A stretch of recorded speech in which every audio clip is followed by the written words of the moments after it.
গত বছর আমি হজে শাইখ আব্দুর রহমান সুদাইসির পেছনে নামাজ পড়লাম। উনি যখন সূরা কুরাইশ তেলাওয়াত করছেন ফালিয়াবুদু রাব্ব হাযাল বাইত, এটা বলে তিনি কেঁদে দিলেন।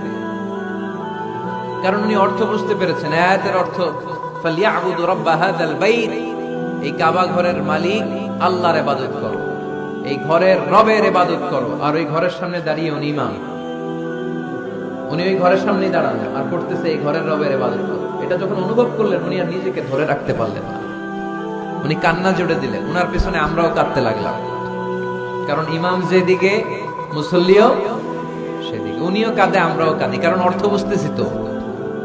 আবার জান্নাতের আয়াত আসলে এমন সুরের ঝংকার তুলে তিনি তেলাওয়াত করে, মনে হচ্ছে যেন এখনই উপর থেকে রহমত নাজিল হচ্ছে, ঠিক কিনা? আমরা যখন তারাবির সালাত পড়ি, আমাদের কখন যে আযাবের আয়াত গেল, কখন যে জান্নাত গেল, আর কোন দিক দিয়ে জাহান্নাম গেল, কোন দিক দিয়ে ইউসুফ নবীর কাহিনী গেল, কোন দিক দিয়ে আমার নবীর ঘটনা গেল, কিছু টের পাই। শুধু আমরাই টের পাই না এমনটা না, যিনি পড়াচ্ছে উনিও টের পায়, ঠিক কিনা? এজন্য আমাদের চোখ দিয়ে দাঁড় দাঁড় করে পানি নামে না, আমরা অশ্রুসিক্ত হই না। জান্নাতের আয়াত আসলে আমাদের মজা লাগে না, কোরআনটারে মজা লাগাইতে হবে, ঠিক কিনা? বুঝতে হবে মাতৃভাষায়। স্মার্টফোন ইউজ করেন কারা কারা দেখি তো? স্মার্টফোনের ভেতরে কিন্তু কোরআনের অ্যাপস ডাউনলোড করা যাবে। কোরআনের অ্যাপস ডাউনলোড করবেন, করে আপনি পড়বেন, যা বলার আল্লাহ সব বলে দিয়েছে, নতুন করে আর কিছু বলবে না। বলবে এই কোরআন শুরু হয়েছে বিসমিল্লাহির রহমানির রহিম দিয়ে, বা দিয়ে, আর শেষ হয়েছে যে সূরা দিয়ে, সূরাটার নাম সূরাতুন নাস। ওই সূরার শেষ আয়াতটি এরকম, মিনাল জিন্নাতি ওয়ান নাস, শেষে সিন। বা আর সিন মিলালে কি হয়? বাস। এবার বাসে চড়ে কিশোরগঞ্জ শহর যাবেন।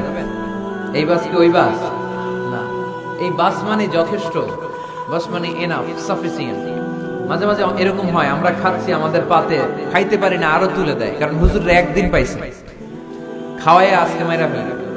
তা আমরা বলি বাস বাস, আর লাগবে না ভাই, আর পারছি না, বাস মানে যথেষ্ট আমার জন্য।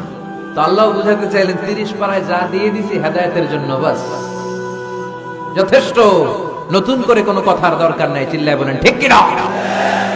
It's a problem solving methodology, it's not a problem creating methodology. কোরআন কখনো প্যাচ লাগায় না, প্যাচ খোলে।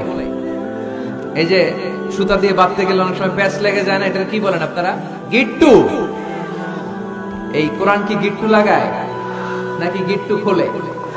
সমস্যা তৈরি করে না সমাধান এনে দেয়? সমাধান যদি চাই চোখ রাখতে হবে কোথায়? নাকি এটিএন বাংলার পর্দায়?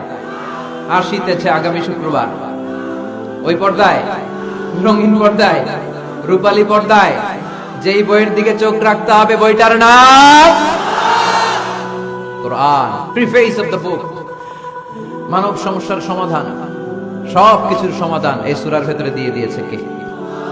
এজন্য নতুন করে আল্লাহ কিছু বলবে না। ভাইয়েরা, এই মোবাইলের ভেতরে কোরআনের অ্যাপস ঢুকাবো আজকে আমরা, আজকেই।